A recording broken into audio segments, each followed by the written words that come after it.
Doctor ortho Ayurvedic oil और capsule, अब दर्द भी घुटने टेकेगा। रायगढ़ कोरबा में तेज बारिश से घरों में घुसा पानी। बस्तर सरगुजा संभाग में हैवी रेन का येलो अलर्ट। रेलवे ट्रैक पर चट्टान गिरने से 2 ट्रेन हुई कैंसिल।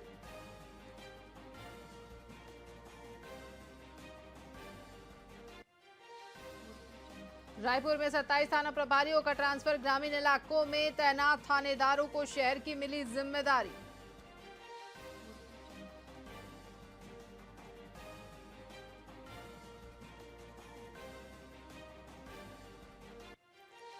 रायपुर में हुई राज्य स्तरीय डॉजबॉल प्रतियोगिता। सभी जिले के खिलाड़ियों ने लिया हिस्सा। रायपुर की बेटियों ने मारी बाजी।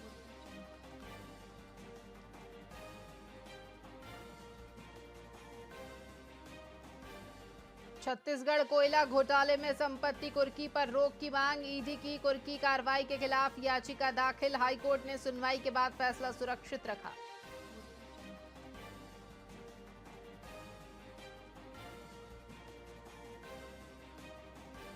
पूर्व मंत्री रविंद्र चौबे का केंद्र राज्य सरकार पर हमला। किसानों की दुर्दशा पर बरसे पूर्व मंत्री चौबे।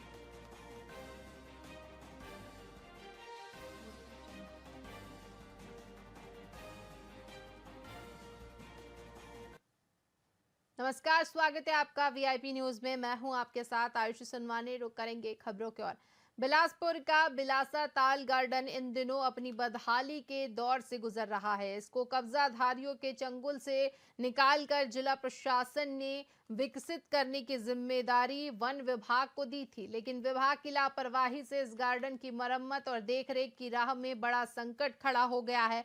शुरू में वहां पर्यटकों के लिए नौका ब्रिज की सुविधा शुरू की गई, लेकिन अब पानी नहीं होने की वजह से ये बंद है। इसके अलावा 50 mm सफेद पर्दे पर फिल्म दिखाने की सुविधा भी शुरू करने की तैयारी थी, लेकिन इसका भी कोई अता पता नहीं है। इस विषय में मुख्य वन संरक्षक अधिकारी प्रभात मिश्रा ने कहा कि टूरिज्म मद के तहत प्रस्ताव बनाकर भेजा गया है। नहीं, विकास हो रहा है। पिछले सालों में हमने बिलासा ताल में और भी हमने, अब वहाँ पर भीड़ भी हो रही है। बिलासा ताल में पिछले साल हमने कुछ काम किया है और इस साल भी हम उसमें प्रगति लाएंगे। इस बार ही काम करेंगे और निश्चित रूप से ये बिलासपुर के लिए एक बहुत बड़ी उपलब्धि है और एक अच्छा खुला क्षेत्र, वन क्षेत्र है। लोगों को इसमें जागरूक करेंगे, लोग आएंगे और उसको हम और अच्छा बेहतर बनाएंगे। हाँ, हमारा एक मतलब इको टूरिज्म मद के तहत जो है इस साल भी हम अभी अभी तो राशि प्राप्त नहीं हुई है। हम प्रपोजल भेजे हैं, जैसी राशि प्राप्त होगी उसमें काम कराएंगे। छत्तीसगढ़ के एक शासकीय स्कूल में शिक्षक द्वारा महिला वॉशरूम में मोबाइल फोन रखकर वीडियो बनाने का मामला सामने आया है। मामला सामने आने के बाद शिक्षक को निलंबित कर दिया गया है, जिसकी शिकायत पर नेवरा थाना पुलिस ने आरोपी शिक्षक पर विभिन्न धाराओं के तहत कार्रवाई की है। एक तिल्दा थाना क्षेत्र के एक शासकीय स्कूल में वहाँ के जो प्रधानाचार्य थे, उनके द्वारा बाथरूम में एक अपना मोबाइल वीडियो ऑन कर करके रख दिया जाता था और उस पर से वहाँ जाने वाली महिलाओं के वीडियो रिकॉर्ड किया करता था और बाद में उसको देख करके अपने लैपटॉप में भी ट्रांसफ़र करके रखा रहता था। जब वहाँ की महिला शिक्षिकाओं को इस संबंध में पता चला तो इस संबंध में थाना तिल्दा में एक अपराध पंजीबद्ध कराया गया, जिस पर थाना तिल्दा में अपराध क्रमांक 266-25 धारा 77, 238 और 66A IT एक्ट के तहत में अपराध पंजीबद्ध करके विवेचना में लिया गया। विवेचना के उपरांत आरोपी भूपेंद्र कुमार साहू को गिरफ्तार किया जाकर के न्यायालय पेश किया गया था, जहां वर्तमान में जमानत पर है। जो जब्तशुदा आर्टिकल जिसमें मोबाइल और लैपटॉप शामिल है, इनको FSL जमा कर दिया गया है। शीघ्र उसमें चालानी कार्रवाई की जाएगी। रायपुर के बेलदार सिवनी गांव में पिछले दिनों नाबालिग की हत्या के फरार आरोपी को पुलिस ने गिरफ्तार कर लिया है। पुलिस ने के अनुसार वारदात के बाद आरोपी मौके से फरार हो गया था, जिसकी तलाश में थाना और क्राइम की टीमें लगातार जुटी थी। आरोपी लगातार अपनी लोकेशन चेंज कर रहा था, लेकिन पुलिस ने आरोपी को रायपुर दुर्ग की सीमा के पास एक गाँव से उसके दोस्त के घर से गिरफ्तार कर लिया है। थाना करोरा के बेलदार सिवनी ग्राम में एक नाबालिग की हत्या हुई थी, नाबालिग युवती की, और उसमें सकलोर थाना सुहेला जिला बलौदा बाजार के निवासी साहिल धीवर पिता राजेश धीवर को गिरफ्तार आज किया गया है, जो कि घटना के पश्चात से ही फरार था। एक्चुअल में पूर्व में भी विवेचना के दौरान ये तथ्य स्पष्ट रूप से सामने आया था कि साहिल जो है वो मृतिका के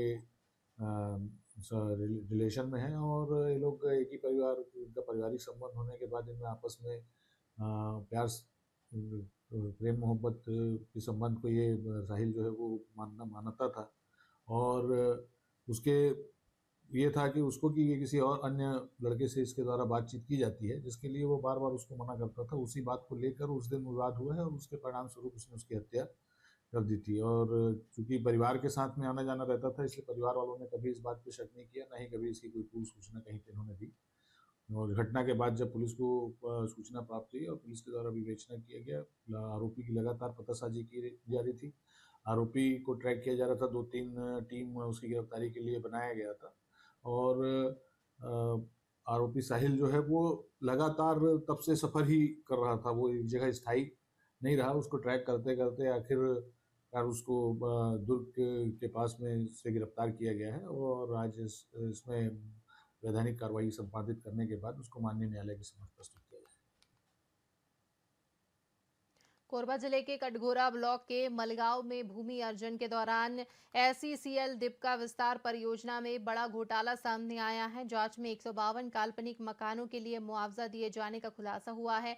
SDM रोहित सिंह ने SECL को मुआवजा निरस्त करने के निर्देश दिए हैं। राजस्व अधिकारियों की जांच में ये घोटाला उजागर हुआ है, जो SECL की लापरवाही और संभावित भ्रष्टाचार की ओर इशारा करता है।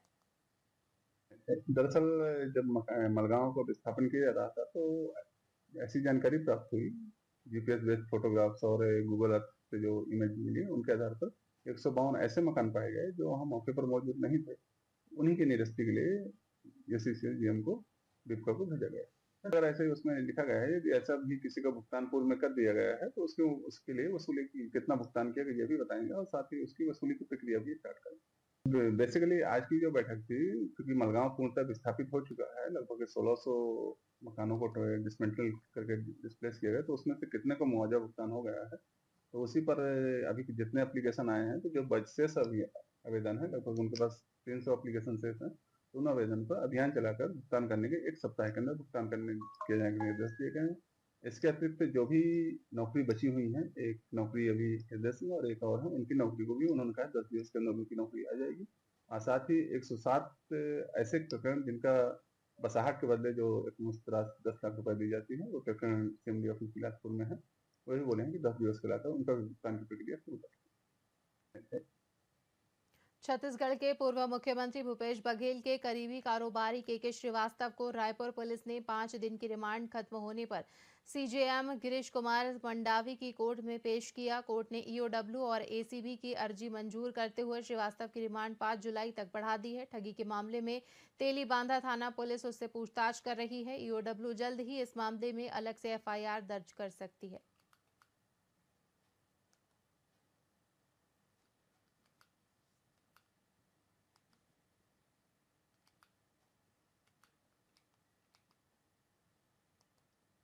कोयला और खान राज्य मंत्री सतीश चंद्र दुबे SECL प्रवास के दूसरे दिन बैकुंठपुर क्षेत्र पहुंचे, जहां वीडियो कॉन्फ्रेंसिंग के माध्यम से NCPH माइन में नए कंटिन्यूअस माइनर का शुभारंभ किया गया और हरी झंडी दिखाकर मशीन को रवाना किया। इस अवसर पर उन्होंने कहा कि कोयला मंत्रालय नई एवं अत्याधुनिक तकनीक के माध्यम से भूमिगत खदानों से उत्पादन बढ़ाने की दिशा में काम कर रहा है। साल 2030 तक भूमिगत खदानों से 100 मिलियन टन उत्पादन करने का लक्ष्य रखा गया है।